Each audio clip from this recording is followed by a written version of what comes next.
Bienvenidos, mi nombre es Oliva Guzmán Hernández y en este video presentamos una descripción del paradigma humanista. Haremos una breve presentación de sus características epistemológicas, teóricas y metodológicas y luego nos concentraremos en la exposición de sus implicaciones y proyecciones para el campo educativo. En primer lugar, debemos señalar que el humanismo se inserta en las corrientes filosóficas que se han preocupado por entender la naturaleza y las existencias humanas, como el existencialismo y la fenomenología.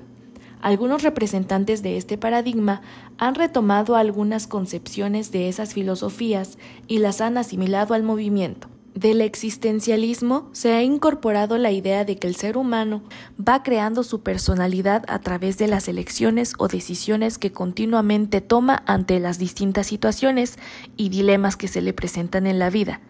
Parafraseando al filósofo existencialista Jean-Paul Sartre, cada uno de nosotros es producto de sus propias elecciones. El hombre es, según el existencialismo, un ser en libertad, independientemente de las condiciones en las que viva. Los pilares de la postura existencialista pueden resumirse en los 3 puntos siguientes. El ser humano es un agente electivo, capaz de elegir su propio destino. El ser humano es un agente libre, absolutamente libre para establecer sus propias metas de vida. El ser humano es un agente responsable de sus propias elecciones. Por otro lado, la fenomenología ha señalado que la percepción o cualquier actividad cognoscente externa o interna que realizan los individuos es, ante todo, un acontecimiento subjetivo, de acuerdo con su realidad personal, sin ningún tipo de a priori.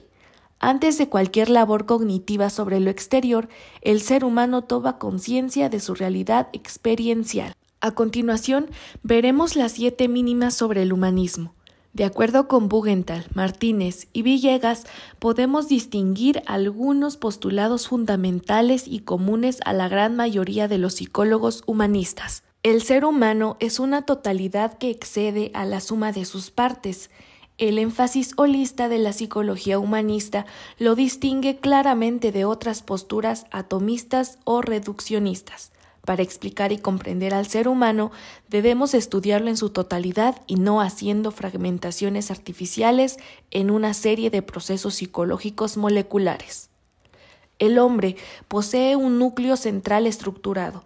Este núcleo central, que pueden ser los conceptos de persona, yo o sí mismo, es la génesis y el elemento estructurador de todos los procesos y estados psicológicos y de su posible interacción. Sin este núcleo estructurado y estructurante, no puede haber adaptación y organización del mundo subjetivo y objetivo. El hombre tiende en forma natural hacia su autorrealización. Existe una tendencia autoactualizante o formativa en el hombre que hace que, aun cuando se encuentra en condiciones desfavorables de vida, se autodetermine, autorrealice y trascienda. Si existe un medio propicio, genuino, empático y no amenazante, la tendencia hacia el desarrollo de las potencialidades se verá plenamente favorecida.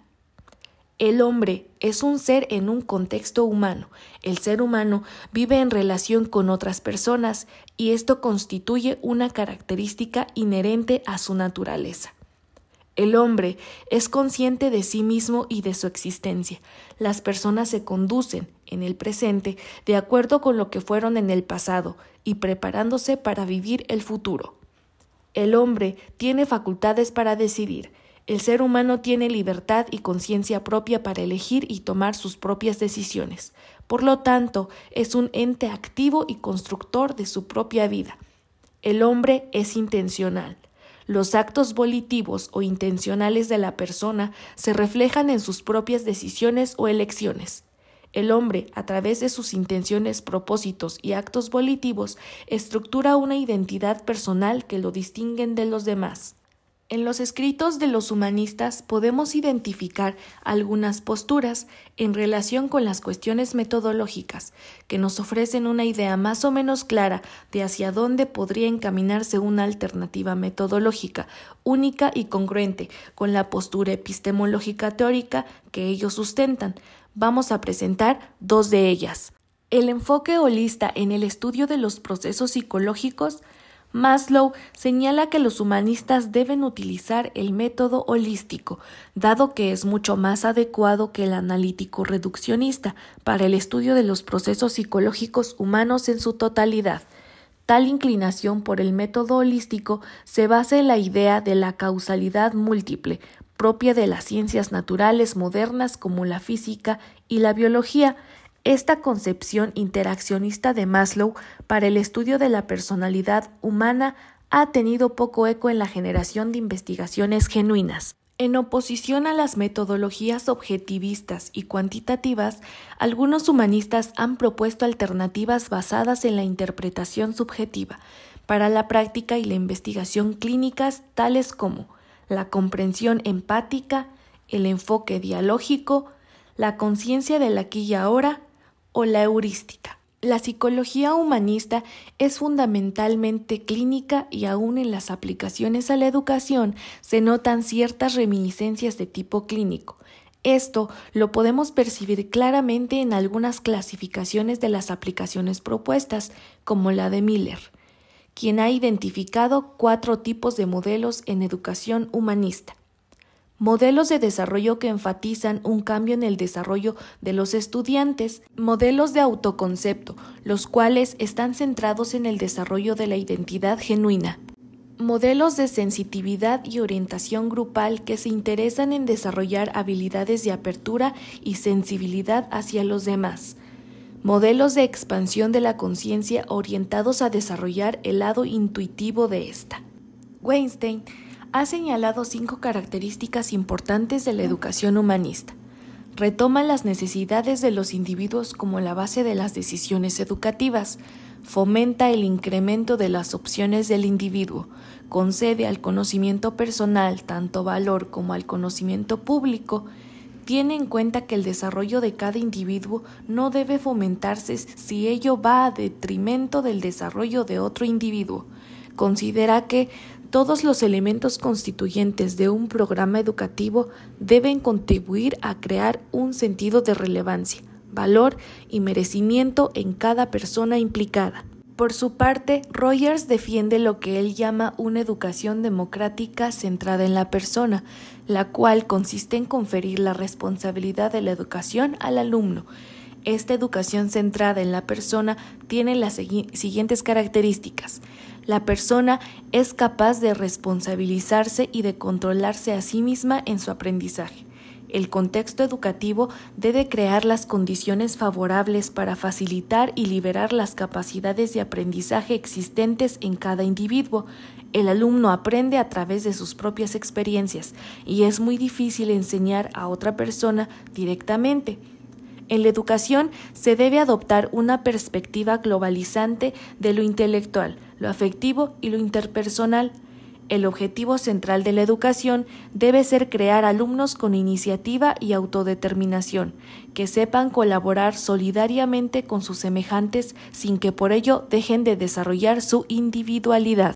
Hamacek declara que las metas globales de la educación inspirada en el paradigma humanista son las siguientes: ayudar a desarrollar la individualidad de las personas, apoyar a los alumnos para que se reconozcan como seres humanos únicos, contribuir a que los estudiantes desarrollen sus potencialidades.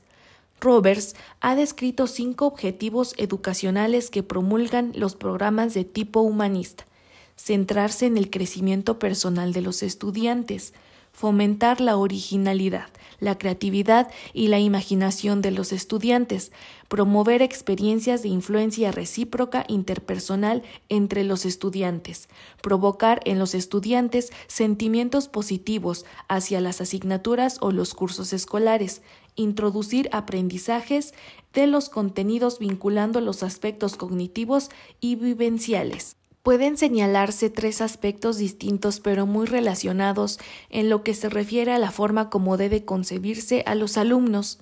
Los alumnos son entes individuales, únicos y diferentes de los demás, y al finalizar la experiencia académica se debe tener la firme convicción de que dicha singularidad será respetada y aún potenciada, esto según Hamacek. Los alumnos también son seres con iniciativa, con necesidades personales de crecer, capaces de autodeterminación y con la potencialidad de desarrollar actividades y solucionar problemas creativamente. Esto según Rogers. En contra de lo que sostienen otros paradigmas, los alumnos no son exclusivamente seres que participan cognitivamente en las clases, sino personas que poseen afectos, intereses y valores particulares. De hecho, se les debe concebir como personas totales no fragmentadas. El núcleo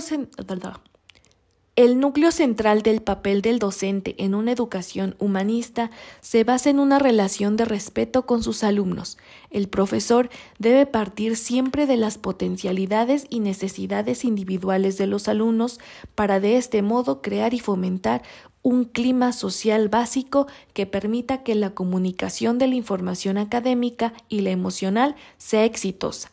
Otra característica importante del maestro humanista, asociada con la anterior, es que debe ser un facilitador de la capacidad potencial de autorrealización de los alumnos. Sus esfuerzos didácticos deben encaminarse a lograr que las actividades de los alumnos sean autodirigidas y fomenten el autoaprendizaje y la creatividad. El maestro no debe limitar ni poner restricciones en la entrega de los materiales pedagógicos, más bien debe proporcionar a los alumnos todos los recursos que estén a su alcance. Según Rogers, el ser humano tiene una capacidad innata para el aprendizaje. Así, si dicha capacidad no es obstaculizada, el aprendizaje se desarrollará oportunamente. Este aprendizaje llega a ser significativo cuando involucra a la persona como totalidad y se desarrolla en forma experiencial. Patterson menciona algunos pasos necesarios para lograr los objetivos de una educación humanista. Los programas deben ser más flexibles y proporcionar mayor apertura a los alumnos. Se debe proveer el aprendizaje significativo vivencial. Es necesario dar primacía a las conductas creativas de los alumnos. Hay que propiciar mayor autonomía en los alumnos. Se debe dar a los alumnos oportunidad de actuar en forma cooperativa. Se requiere estimular a los alumnos para que realicen su evaluación personal. Algunas técnicas y métodos que pueden ser utilizados para desarrollar un ambiente de libertad propicio para el aprendizaje de los alumnos son: construir sobre problemas percibidos como reales, proporcionar recursos, uso de contratos, la división del grupo, trabajo de investigación y o elaboración de proyectos, y tutorías entre compañeros. Los dos tipos de criterios que deben tomar en cuenta los alumnos cuando se autoevalúan son: criterios significativos desde el punto de vista personal, que son grado de satisfacción con el trabajo conseguido, evolución intelectual y personal, compromiso personal con el curso, promovió el curso el estudio más profundo de algún tema, y 2. Criterios impuestos desde fuera o asumidos en el pasado, que se refiere a el grado de profundidad con que se leyeron los materiales, dedicación puesta en todas las clases, lecturas y trabajos, comparación con la dedicación puesta en otros cursos, comparación de la propia dedicación con respecto a la de los compañeros. Es todo por el video de hoy. Hasta pronto.